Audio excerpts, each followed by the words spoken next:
Բարև ձեզ, Ստեփան Գրիգորյան YouTube-յան ալիքի մասնակիցներ։ Ողջունում եմ ձեզ բոլորիդ։ Մենք շարունակում ենք մեր աշխատանքը։ Այսօր ապրիլի 15-ն է։ Ես ուզում եմ ողջունել Սփյուռքահայությունը, Արցախահայությունը ու բոլոր առանց բացառությամբ Հայաստանի Հանրապետության քաղաքացիներին։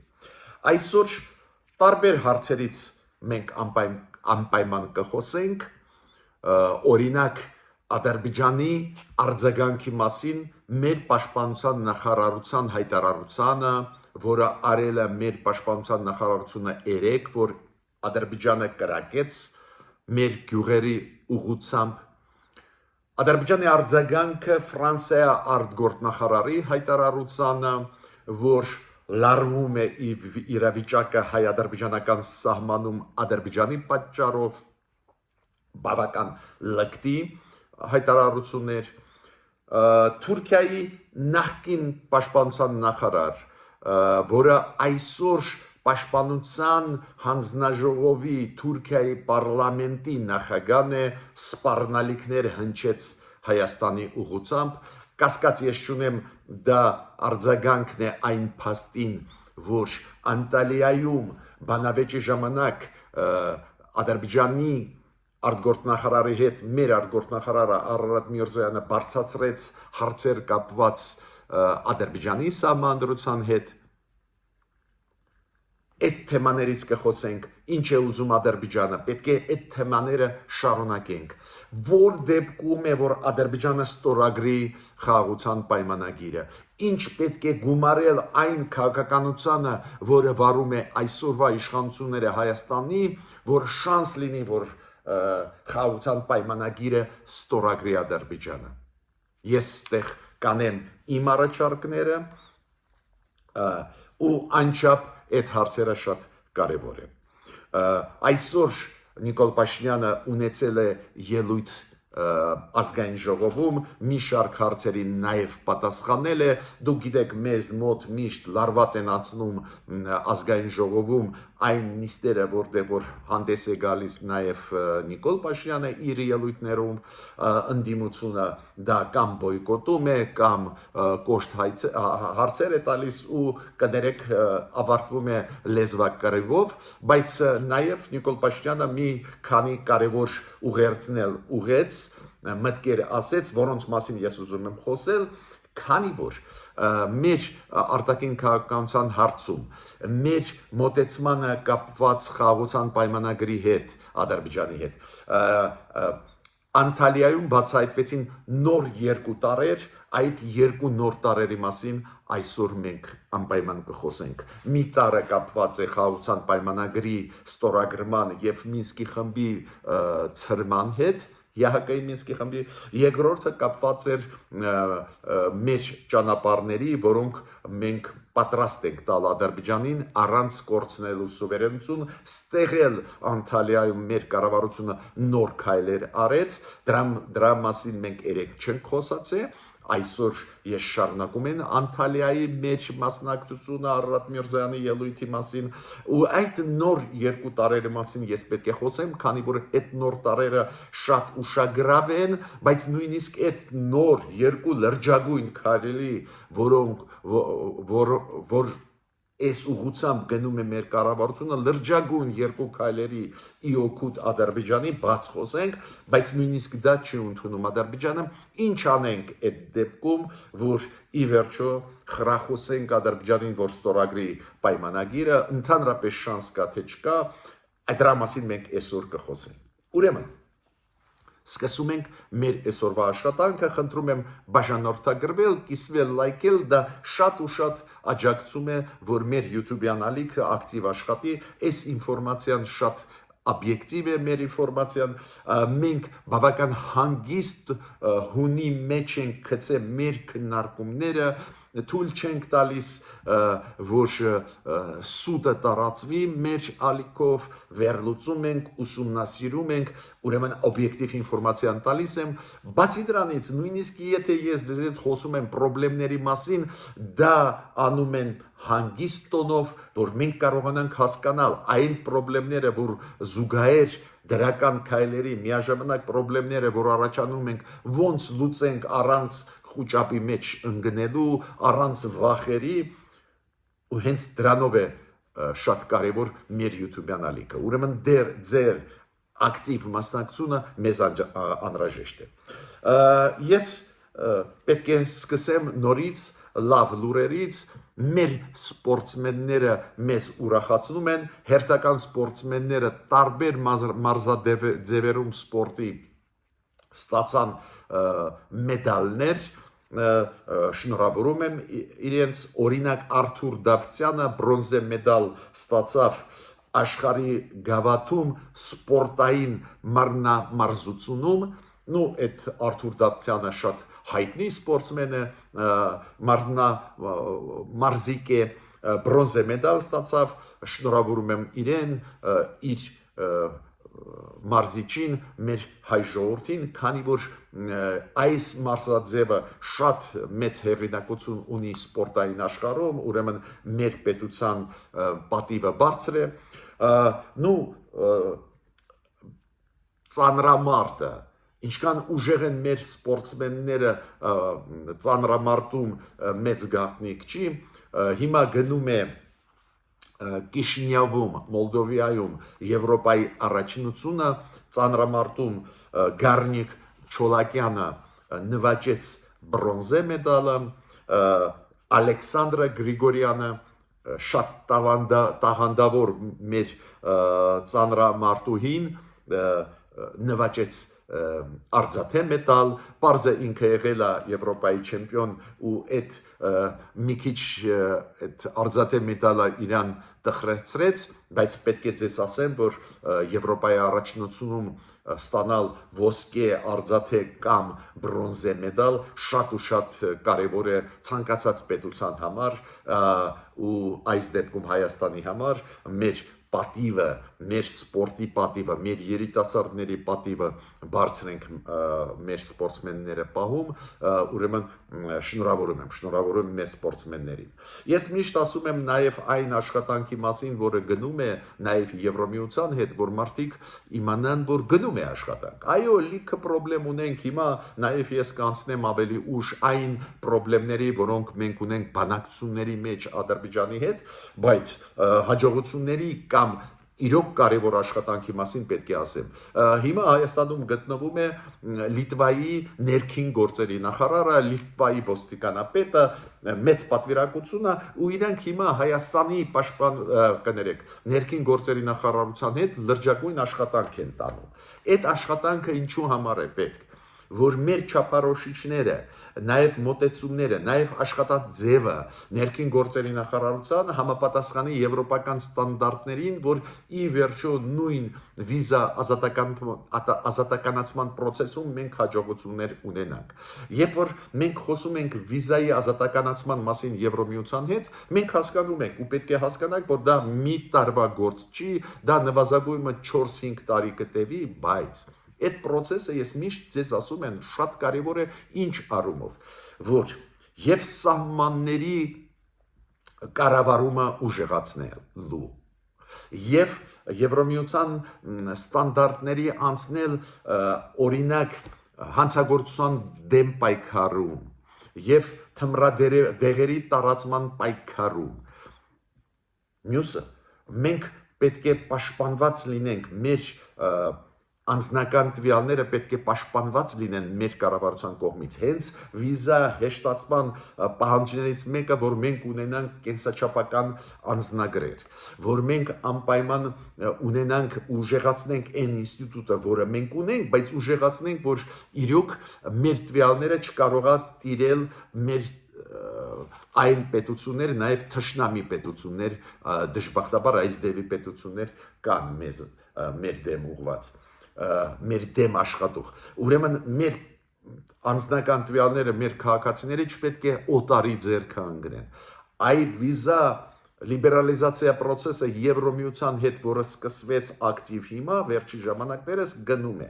Ուստեղ շատ կարևոր է ոչ միայն, որ մենք ինչ-որ փաստաթղթեր ստորագրեցինք Եվրոմիության հետ, այլ այն փուլը, որը հիմա գնում է Հայաստան Եվրոմիության միջև, երբ որ գալիս են փորձագիտական խմբեր, որոնք Այս ուղղությամբ ուղղակի մանրակրկիտ աշխատում են մեր պետական ինստիտուտների։ Վերջի մեծ պատվիրակությունը հերթական երկրորդ էքսպերտային, որը եկավ անցած շաբաթ, հենց այդ փորձագետները, որոնք աշխատում էին տարբեր մեր գերատեսչությունների հետ, որ տարբեր ոլորտներում այդ աշխատանքը գնա, սկսած կենսաչափական անձնագրերի, վերջացած ներքին գործերի նախարարության աշխատանքի հետ կապված, օրինակ հասարակության հետ եւ այլ, այդ բոլոր բաղադրիչները ու հանդես եկան ներքին գործերի փոխնախարար Արմեն Ղազարյանը, նաև ներքին գործերում գտնվող մեր միգրացիոն ծառայության պետը Նելի Դավթյան, իրենք անցկացրեցին պրես-կոնֆերանս, որտեղ որ բացատրում էին այս նյուանսները այդ աշխատանքների, ինչ է արվում կոնկրետ ուղղություններով, կոնկրետ ու շատ կարևոր է, որ նույնիսկ գնահատական իրենք տվեցին նրան, ինչքան ժամանակ է դա տևելու, 4-5 տարի նվազագույնը, ես համաձայն եմ իրենց գնահատականի հետ, քանի որ օրինակ կենսաչափական անձնագրերի ներմուծումը մեր պետական համակարգ անպայման պետք է լինի, հակառակ դեպքում վիզա ազատականության հետ Եվրոմիության անիմաստ է խոսել, օրինակ եմ ասում։ Այդ բաղադրիչը կարևորագույնն է, մեզ մոտ կենսաչափական անձնագրերը այն process-ը, որը գնում է, պետք է ներմուծվեն ոչ շուտ, քան թե 2026 թվի հունիս-հուլիսի։ Ուրեմն մենք տեսնում ենք, որ process-ը գնում է, շատ ողջունում ենք, բայց այդ process-ը մի օրում չի կարող լինել, քանի որ այնտեղ կան սիստեմային փոփոխություններ մեր սահմանապահ այդ ոլորտում, մեր անձնագրային ոլորտում, տվյալների պաշտպանության ոլորտում, մեր ներքին գործերի աշխատաձևի մեջ նաև ստրուկտուրային փոփոխություն։ Ուրեմն այդ միանշանակ ես ողջունում եմ ու շատ կարևոր է, որ այդ աշխատանքը անցավ փորձագիտական փուլի մակարդակի, պաշտոնական փուլից իջավ կոնկրետ պրոֆեսիոնալ աշխատանքի։ Ու Եվրոմիության պատվիրակությունները իրար հետևից մտնում են Հայաստան, աշխատում են մերոնց հետ։ Ես պետք է ձեզ ասեմ, որ երեք Գյումրիում բաշխվեցին այն 33 մանդատներ, որոնք պետք է տրվեին մարդկանց, ովքեր ընտրվեցին Գյումրու, հիշում եք, մարտի 30-ին անցկացված ընտրությունների, Գյումրու ավագանու ընտրությունների հետ։ Դուք գիտեք, վաղը կլինի նիստ, որի ժամանակ պետք է ընտրվի Գյումրու քաղաքապետ։ Ստեղ ինչ է ինձ համար ուշագրավ էր, որ Մարտուն Գրիգորյանը, որի հիշում եք արձագանքի երկար մենք սպասում էինք 5 օր, որ ինքը ընտրություններից հետո ասի ում է տալիս իր 6 ձայները, կոպիտ ասած իր ֆրակցիան, քանի որ այդ ֆրակցիայի 6 ձայներից շատ բան է կախված ով կընտրվի քաղաքապետ, նու ինքը ասեց, որ մենք կրկնում ենք, որ մենք ամեն ինչ կանենք, որ ՔՊ-ի քաղաքապայմանագրի տեխնացուն չդառնա քաղաքապետ ու 5 օր անց ընտրություններից չգիտեմ ինչի 5 օր ինքը սպասում էր, ում էր սպասում, ում ցուցմունք էր սպասում, թե ինչ, չգիտեմ, բայց ի վերջո ասեցին, որ Վարդան Ղուկասյանին իրանք անհրաժեշտ քանակությամբ ձայներ կտան, չգիտեմ վաղը ցույց կտա ինչ կլինի, բայց ինձ շատ զարմացրեց, որ Մարտուն Գրիգորյանը, որը դուք գիտեք ազգային ժողովի պատգամավոր է ու հենց ազգային ժողովի այդ ֆրակցիայի պատիվ ունեմի ու հանրապետության կուսակցությունից ինքը այդ մանդատը ստացավ, ինքը հայտարարեց, որ հրաժարվում է մանդատ վերցնել ու չի մտնի քաղաքապետարան Գյումրու, ինձ մի քիչ դա զարմացրեց, բացատրեմ ինչու։ Զարմացրեց այն պատճառով, որ ինքը գլխավորում էր ինչ որ դաշինք ու այդ դաշինքի անունից խոսում էր պատվի մասին, խոսում էր գյումրեցիների թասիբի մասին, խոսում էր, որ սկզբունքային են եւ այլ, հիմա մանդատ չվերցրեցին։ Զարմանալի է։ Ինքը առաջի դեմքն էր, ինքը երրորդ, չորրորդ դեմքեր չէր, որ դուք ասեք, դե որոշեցին այլ մարդ մտնի այդ Գյումրու իրենց ֆրակցիայի մեջ։ Դա ինչ որ տարօրինակ է, մարդիկ հենց հենվելով իր ասացին տալիս էին ձայներ ու իրանք 6 մանդատ ստացան Գյումրու ավագանում, բայց հիմա հրաժարվեցին։ Հիմա նայենք վաղը ինչ է լինելու Գյումրու ընտրությունների ժամանակ, դրանից հետո կշարունակենք մեր վերլուծությունը։ Ես մի քանի խոսք նաև ուզում եմ ասել, միջև անցնել գլխավոր այսօրվա հարցերի, ինչ է ուզում մեզանից Ադրբեջանը, ոնց անենք, որ խաղաղության պայմանագիրը Ադրբեջանը ստորագրի։ Շարունակենք այս ձևի համոզել Ադրբեջանին, որ ինքը նոր եւ նոր նախապայմաններ դնի, միջև դրա անցնելը էլի 1-2 թեմաներին ուզում եմ անցնել շատ կարևոր։ Օրինակ Թրամփի քաղաքականության թեմայի։ Դուք գիտեք, վերջի հարցումները ցույց են տալիս, որ բավական ուժեղ ընկնում է Տրամփի հեղինակությունը ռեյտինգը Ամերիկայի ներսում։ Ու հասկանալի է դա խառնաշփոթությունը, որը ինքը ստեղծեց մաքսատուրքերը բարձացնելով, իջեցնելով, հետ կանգնելով, գիտեք, բավական բարդ հիմա այդպես պատկեր է։ Նույնիսկ հետ կանգնեց այն մաքսատուրքերի, նույնիսկ Չինաստանի դեմ ուղված, որոնք վերաբերում էին հեռուստաալիքների, դիսպլեյներին, հեռուստաալիքների, կոմպյուտերների, սմարթֆոնների, չիպերի, քանի որ պարզվեց, որ այդ դեպքում գները այդ ապրանքների կտրուկ կաճեն հենց Միացյալ Նահանգների ներսում, չեմ հասկանում, չէր կարելի միջև մաքսատուրքերը բարձրացնել այդ գնահատականները, վերլուծությունները ունենալ, զարմանում եմ, բայց ուզում եմ զգուշացնել, որ Տրամփը անընդհատ փոխում է իր կարծիքը։ Մաքսատուրքերը բարձրացրեց Չինաստանի նկատմամբ, հետո էլի բարձրացրեց, հետո հասցրեց 154%-ի, հիմա պարզվում է, որ ոչ բոլոր ապրանքների կբարձրացրեց, հետ կանգնեց այդ էլեկտրոնիկայի վրա բարձրացնել մաքսատուրքերը նույնիսկ Չինաստանի նկատմամբ, մինչդեռ ինքը ասում է Չինաստանը գլխավոր թշնամի է, իրենց միջև վերջ մենք կճնշենք։ Պարզվեց, որ սմարթֆոնների, կոմպյուտերների, չիպերի վրա Չինաստանից եկած չի բարձրացնում մաքսատուրքերը։ Նույնը մենք այսօր լսում ենք, որ Միացյալ Նահանգների պաշտոնյաները ասում են Եվրոմիության նկատմամբ մենք բարձրացրեցինք մաքսատուրքերը, բայց հիմա գնում են շատ հաջող բանակցություններ Եվրոմիության հետ եւ մենք կարող է փոխենք մեր քաղաքականությունը։ Մենք բազմիցս հիմա հանդիպել ենք ու հիմա լավ կլինի։ Նորից կրկնում եմ, այդ խառնաշփոթությունը ստեղծված Տրամփի կողմից, չգիտեմ, կարող է ունի ռազմավարական ինչ-որ նպատակ, որը մենք կտեսնենք ավելի ուշ, բայց մարդիկ արձագանքեցին Միացյալ Նահանգների ներսում, արձագանքեցին նրանով, որ Միացյալ Նահանգների Դոնալդ Տրամփի նախագահի վարկանիշը ընկնում է Միացյալ Նահանգների ներսում։ Հիմա Տրամփը նորից հայտարարեց, որ եթե Իրանը չգնա լուծմանը միջուկային զենք չունենալու այս հարցը, եթե չլսի մեզ, մենք շատ պատասխանենք կոշտ։ Կարծես թե երեք Միացյալ Նահանգների առաջի դեմքերը նաև Տրամփը ասեց, որ վատ չեն անցե բանակցությունները Իրանի հետ, հիմա նորից սպառնալիք, դու գիտեք, երկրորդ փուլը պետք է անցնի ապրիլի 19-ին, ստեղ ամերիկացի կառաջարկում եմ Հռոմը, կարծես թե համաձայնեցրեցին, հիմա Իրանը ասում է, չէ, մենք համաձայնենք Օմանում երկրորդ հանդիպումը անցկացնել, չգիտեմ, վերջնական ոնց կլինի, բայց ինչ եմ ուզում ասել, ինչ իմաստ ունի երեկվա հայտարարությունից հետո, երբ որ ամերիկացիք պաշտոնական մակարդակով նաև Կիթ Կելոգը, որը բանակցում էր Ամերիկայի կողմից իրանցիների հետ ու ասեց, որ հաջող անցան, Թրամփն էլ կրկնեց, որ շատ հաջող անցան, հիմա այսօր նորից սպառնալ Իրանին։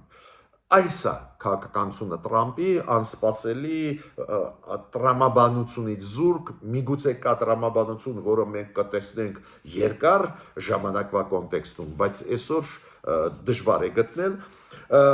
Տրամփը փոխանակ քննադատի Ռուսաստանին, որ Ռուսաստանը Սումի քաղաքի դեմ հրթիռներ ուղարկեց ու սպանեց երեխաներին եւ կանանց երեք ճանաչողը։ Փոխանակ դա անի, այսօր ասում է, որ Բայդենն ու Զելենսկին չէին ուզում խաղաղություն, իրանց պատճառով պատերազմը սկսվեց։ Կներեք ինձ, Պուտինը կես միլիոնանոց բանակով մտավ Ուկրաինայի տարածք։ Զելենսկին ոնց էր ուզում պատերազմ, եթե իր տարածք մտան։ Ուրեմն Ռուսաստանը սկսեց։ Բայց գիտեք դա ինչ է, դա փորձ է արդարացնել Տրամպի անհաջողությունները Պուտինի հետ բանակցության process-ում, քանի որ Պուտինը կարծես թե սկսեց բանակցություններ Միացյալ Նահանգների հետ, իր թիմերը հանդիպում են ամերիկացիների հետ, բայց շարունակում են պատերազմը, դա նշանակում է, որ Տրամպի լավատեսությունը չի աշխատում, հիմա Տրամպը ուզում է այդ պատասխանատվությունը անհաջողությունների իր քաղաքականության Պուտինի հետ գցել Զելենսկու ու Բայդենի վրա։ Եվրոմիությունը շատ կարևոր հիմա նիստ է գնում Լյուքսեմբուրգում Եվրոմիության արտգործնախարարների, երեք սկսվեց, երեք հիշում եք Ֆրանսիայի արտգործնախարարը բարձրացրեց այդ հարցը, ասեց մենք կքննարկենք հարցը կապված հայ-ադրբեջանական սահմանի լարվածության հետ, Եվրոմիությունը անպայման կարձագանքի այդ հարցին մենք ձեզ տեղյակ կպայենք, բայց ինչ ասեց Լիտվայի արտգործնախարարը միջև այսօրվա նիստը։ Լիտվայի արտգործնախարարը ասեց, որ քննարկման առաջի օրվա քննարկման ժամանակ քննարկվել է Եվրոմիության արտգործնախարարների նիստում այն հարցը, որ պետությունները, ովքեր թեկնածու պետություն են դեպի Եվրոմիության անդամակցության, դու գիտեք դա 6 թե 7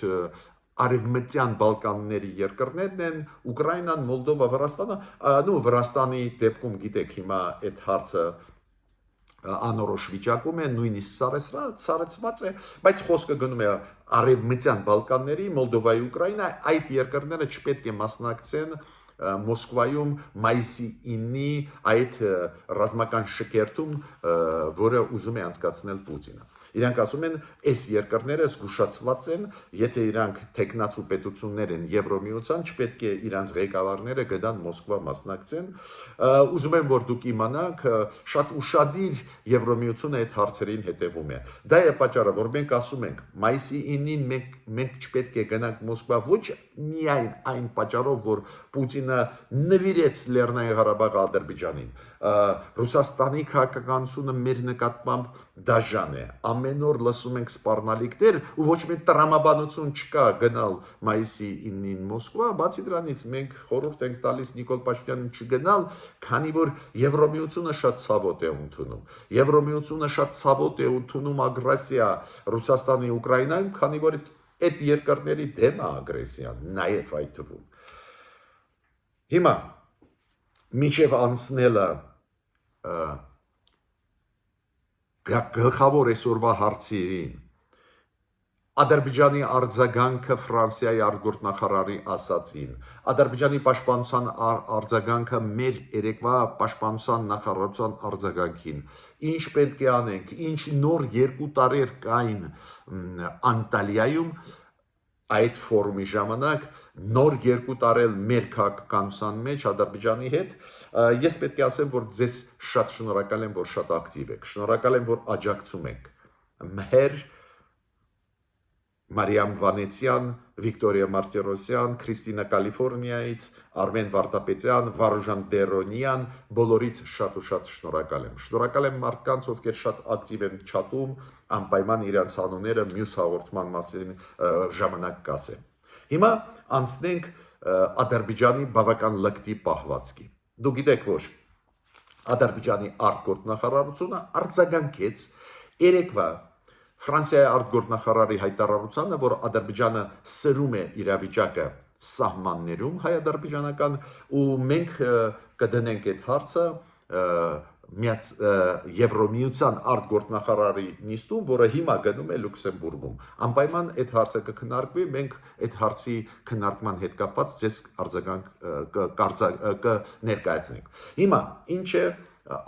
ասում արտգործնախարարությունը Ֆրանսիայի այս հայտարարությանը Ֆրանսիայի արտգործնախարարի։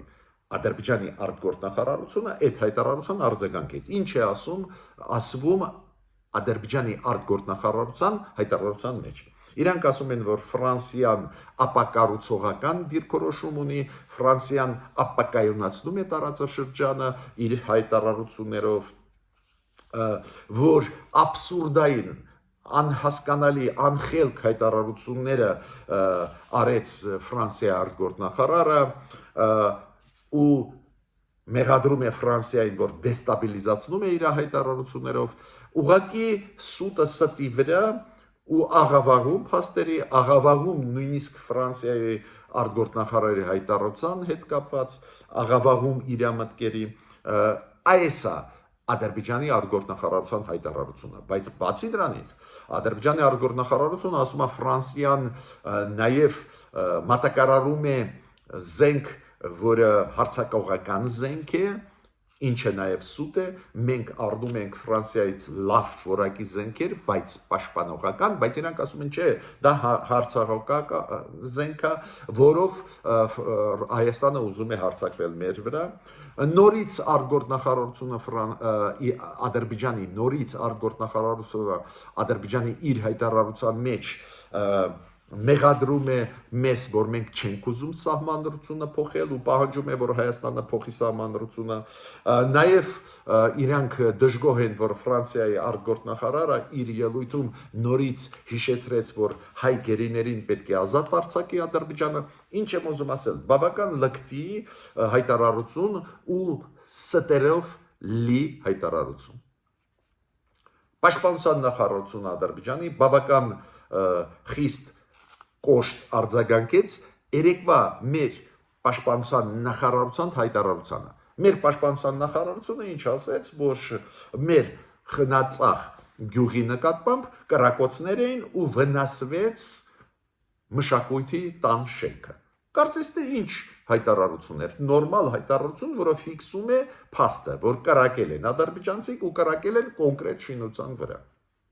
Ադրբեջանի պաշտպանության նախարարությունը ասում է մենք չենք կրակում, բնակիչների վրա, խաղաղ օբյեկտների վրա, դա սուտ է։ Իրանք ասում են, որ այս ինֆորմացիա Հայաստանի պաշտպանության նախարարության սուտ ինֆորմացիա է։ Ինչ եմ ուզում ասել, բավական լկտի շարունակում է Ադրբեջանը ստեր տարածել, դա խնդիր է մեզ համար, մենք պետք է դա հասկանանք։ Ես ավելին ասեմ, նախկին պաշտպանության նախարար Թուրքիայի, որը օգնում էր 2020 թվականի պատերազմի ժամանակ Ադրբեջանին, Ակարը ազգանանով, դուք համոզված եմ ճանաչում եք իրան, ինքը հիմա այն ժամանակ պաշտպանության նախարարը, հիմա ինքը Թուրքիայի պարլամենտի պաշտպանության հանձնաժողովի, մշտական հանձնաժողովի նախագահն է, ինքը ելույթում նորից Հայաստանի ուղղությամբ սպառնալիքներ հնչեց, խելոքացեք, ասեց հայերը, դուք ձեզ լավ պայեք, ստորագրեք խաղաղության պայմանագիրը, միք կրակի Ադրբեջանի ուղղությամբ, չի ստացվի, մենք ձեզ կպատժենք, ստեղ շատ կարևոր է ինչ, ինքը ասում է, որ պաշտպանության նախարարությունը Ադրբեջանի ճիշտ է ասում, որ Ադրբեջանը չի կրակե, հակառակը Հայաստանն է կրակե։ Ու ինքը ասում է դա իզուր անում է Հայաստանը փորձելով խախտել զինադադարը, ինչը այդպես չի, ուղիղ հակառակն է։ Ադրբեջանը Թուրքիայի հետ, տեսակ, ոնց Ռուսաստանի հետ սինխրոն մեր դեմ աշխատում են, նույնը Թուրքիայի հետ սինխրոն մեզ հետ աշխատում են։ Ես պետք է ասեմ, որ շատ կարևոր նորություն ուզում եմ ձեզ ասել, կապված Անտալիայում ելույթի հետ Արարատ Միրզոյանի։ Մենք երեք խոսացինք մի մասին այդ ելույթի, բայց այնտեղ կա մաս, որը անչափ կարևոր է, որը ել ավելի հստակեցվեց Արարատ Միրզոյանի տրված ինտերվյուում NTV թուրքական հեռուստաալիքին։ Ինչի մասին է խոսքը։ Հայաստանը Անտալիայում նոր երկու առաջարկություններ արեց Ադրբեջանին։ Ադրբեջանը հրաժարվում է խաղաղության պայմանագիրը ստորագրել, դուք գիտեք, ասում է հա մենք խաղաղության կողմ ենք, բայց ելի նախապայման պետք է կատարի Հայաստանը, սահմանադրությունը փոխի, հրաժարվի Մինսկի խմբից։ Հիմա մերոնք նոր առաջարկ արեցին։ Մերոնք Անտալիայում ու դա հնչեցրեց Արարատ Միրզոյանը, ասացին նայեք, խաղաղության պայմանագիրը մենք պատրաստ ենք միաժամանակ ստորագրել նույն պահին այն նամակի հետ, որը Հայաստանն ու Ադրբեջանը կուղարկեն ՀՀԿ, որի համաձայն երկու կողմերը ասում են կոնֆլիկտը ավարտված է, եկեք ցրենք ԵՀԿ-ի Մինսկի խումբը։ Ես հիմա չեմ ասում իմ առանձին կարծիքը ԵՀԿ-ի Մինսկի մասին, ինչու չպետք է մենք համաձայնվենք ցրել, քանի որ ԵՀԿ-ի Մինսկի խումբը դա պատմությունն է Լեռնային Ղարաբաղի հարցի լուծման։ Մեծ պատմություն է, որը ուներ բարդ զարգացումներ ու որը կարող ենք նաև քննադատել, ասել այս իդեալական չէր, այն մյուսը, բայց ԵԱՀԿ-ի Մինսկի խումբը դա ապացույց է, որ Հայաստանը ագրեսոր չի։ Դա ապացույց է, որ Լեռնային Ղարաբաղի հայերի պայքարը արդար, միջազգային նորմերի համաձայն արդար է։ Ու ես դեմ եմ հրաժարվել։ Բայց հիմա խոսում ենք մեր կառավարության մասին, մեր կառավարության ձգտումը խաղաղության հասնել,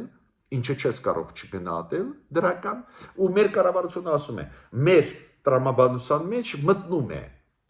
Ադրբեջան, եթե դու ստորագրես խաղաղության պայմանագիրը, միաժամանակ ստորագրենք նամակ ԵԱՀԿ-ին, որ ցրում ենք ԵԱՀԿ-ի Մինսկի խումբը։ Այդ կարևոր նորություն է Արարատ Միրզոյանի կողմից հնչեցված եւ երկրորդ կարևոր նորություն։ Մենք միշտ ասել ենք Հայաստանը, որ մենք կտանք ճանապարհներ Նախիջևանից դեպի Ադրբեջան, կտանք, բայց մեր սուվերենության ներքո։ Հիմա ճշտում արեց մեր կառավարությունը, սուվերենությունից չի հրաժարվում, բայց ասում է Ադրբեջան, մենք ամեն ինչ կէլեկտրոնացնենք, կոպիտ ասած, ամեն ինչ կլինի էլեկտրոնային տեսքով։ Այն բեռները, վարորդները, որոնք կանցնեն Հայաստանի տարածքով, բեռները տեղափոխել Նախիջևանից Ադրբեջան, Ադրբեջանից Նախիջևան, այդ բոլոր բեռների մշակումը կլինի էլեկտրոնային։ Սկանով կուսումնասիրվի բեռների պարունակությունը։ Կոպիտ ասած ստուգումները կլինեն էլեկտրոնային ձևով, սկաների ձևերով, ուրեմն ձեր վարորդները, ձեր քաղաքացիները անցնող այս Հայաստանի տարածքներով չեն շփվի պատկան մարմինների հետ։ Կարծես թե այդ երկու լրջագույն զիջումներ Հայաստանի Ադրբեջանը պետք է ընկալեր։ Բայց մենք լսում ենք հայտարարություններ, որոնք ցույց են տալիս, որ նույնիսկ այս զիջումների պարագայում Ադրբեջանը չի համաձայնվում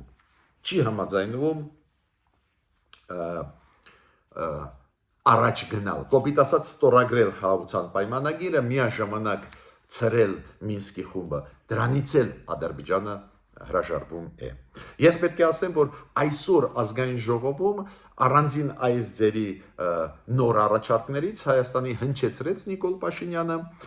ինքը խոսեց նրա մասին, որ Հայաստանը առաջարկում է միաժամանակ ստորագրել խաղաղության պայմանագիրը եւ դիմումը փակել Մինսկի խումբը, ինքը դա ասեց այսօր ազգային ժողովում, ուրեմն ոչ միայն Արարատ Միրզոյանը ասեց Անտալիայում այս միտքը, այս առաջարկը Հայաստանի, նաև Նիկոլ Փաշինյանը կրկնեց ազգային ժողովում։ Մյուսը Նիկոլ Փաշինյանը նորից ազգային ժողովում կրկնեց, որ մենք բարեփոխում բանակի տանում ենք, անցկացնում ենք, բայց դա ուղղված չի մյուս պետությունների դեմ։ Հայաստանի բանակը Հայաստանից դուրս ոչ մի անելիք չունի, ավելին Նիկոլ Փաշինյանը ասեց այն 200 քառակուսի կիլոմետր, որը զավթել է Ադրբեջանը, մենք դելիմիտացիա դեմարկացիայի միջոցով ուզում ենք լուծել ու չենք պլանավորում նույնիսկ այդ տարածքները ուժով վերցնել հետ։ Պարզ է այդ մեսիջները միջազգային հանրության են ուղղված Ադրբեջանին, նաև միջազգային հանրությանը, որ մենք շարունակում ենք դեպի խաղաղության այդ օրակարգ գնալը։ Ինքը նաև խոսեց սահմանադրության մասին, ուստեղ շատ կարևոր է, ինչը մենք ողջունել ենք Արարատ Միրզոյանի ելույթում երեք մեզ ձեզ այդ հանդիպման ժամանակ Ստեփան Գրիգորյան YouTube-յան ալիքում, հիշում եք, ես ողջունել եմ, որ Արարատ Միրզոյանը ասեց, որ այո, մեր սահմանադրությունը ունի խնդիրներ, բայց մենք լուծել ենք այդ խնդիրները։ Մեր սահմանադրական դատարանը որոշում ընդունեց, որ չի հակասում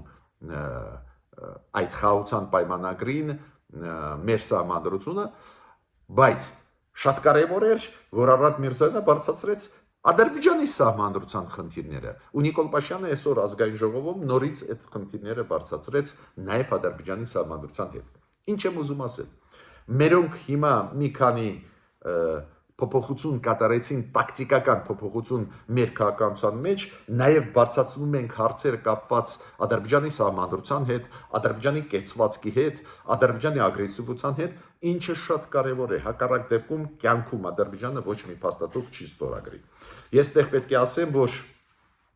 Միրզոյանը, երբ որ տվեց ինտերվյու թուրքական հեռուստաալիքին, ասեց, որ մենք շատ մոտ ենք խաղաղության, կյանքում չենք եղել այդպես մոտ խաղաղության Ադրբեջանի հետ ինչքան հիմա ենք։ Ուրեմն շատ ճիշտ է ստորագրել ինքը ասում է։ Մենք չենք տեսնում խնդիրներ, որ կոմունիկացիաները բացենք։ Կորիդորային, միջանցքային տրամաբանությունը մենք չենք ընդունում, բայց